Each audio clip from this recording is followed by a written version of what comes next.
പുതിയ electric car വാങ്ങാൻ പ്ലാനുണ്ടോ? എങ്കിൽ ഇതൊന്ന് ശ്രദ്ധിച്ചു കേൾക്കണം.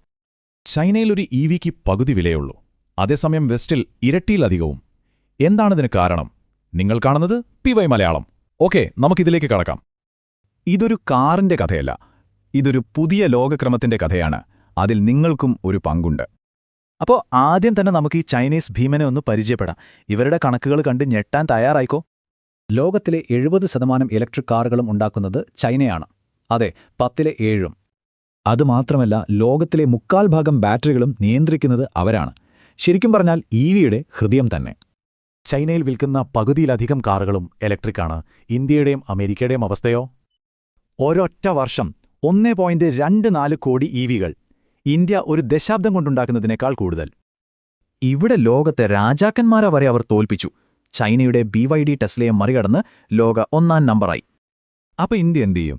ചൈനയുടെ കളിക്ക് നിൽക്കാതെ നമ്മൾ പുതിയൊരു കളിക്കളം തന്നെ ഉണ്ടാക്കുകയാണ്.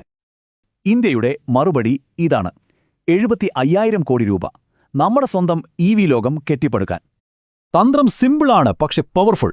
ഡിമാൻഡ് കൂട്ടുക, ഇവിടെ നിർമ്മിക്കുക, ചാർജിംഗ് പോയിന്റ്സ് കൂട്ടുക. ഇനിയാണ് ഏറ്റവും രസകരമായ കാര്യം. ഇത് നിങ്ങൾക്കുള്ള ഒരു സുവർണ അവസരമാണ്. പുതിയ സംരംഭകർക്ക് ഇതൊരു ഗോൾഡ് റഷ് തന്നെയാണ്. ഗവൺമെന്റ് എല്ലാ സപ്പോർട്ടും തരുന്നുണ്ട്. കാര്യമിതാണ്, ചാർജിംഗ് സ്റ്റേഷന് 100% സബ്സിഡി, അതായത് zero capital risk. Battery recycling market 2030 ആവുമ്പോഴേക്കും 6400% വളരും. ചിന്തിക്കാൻ പറ്റുന്നുണ്ടോ? ഇനി വിദ്യാർത്ഥികളുടെയും പ്രൊഫഷണലുകളുടെയും കാര്യം. നിങ്ങൾക്ക് വേണ്ടിയുള്ള ഹൈ പേയിങ് ഫ്യൂച്ചർ പ്രൂഫ് ജോലികളാണിത്. ഇതൊന്നും വെറും വാഗ്ദാനങ്ങളല്ല. ഈ കാണുന്ന റോളുകളിലേക്ക് കമ്പനികൾ ഇപ്പോഴാളെ എടുക്കുന്നുണ്ട്. സർക്കാർ കണക്ക് പ്രകാരം 2030ഓടെ 5 ലക്ഷത്തിലധികം പുതിയ ജോലികൾ ഈ രംഗത്ത് വരും. പക്ഷേ ഒരു വലിയ വെല്ലുവിളി ഇനിയുമുണ്ട്.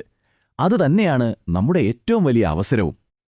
ഇന്ന് നമ്മുടെ കയ്യിലുള്ളത് 30,000 ചാർജറുകൾ. 2030 വേണ്ടത് 13 ലക്ഷത്തിലധികം.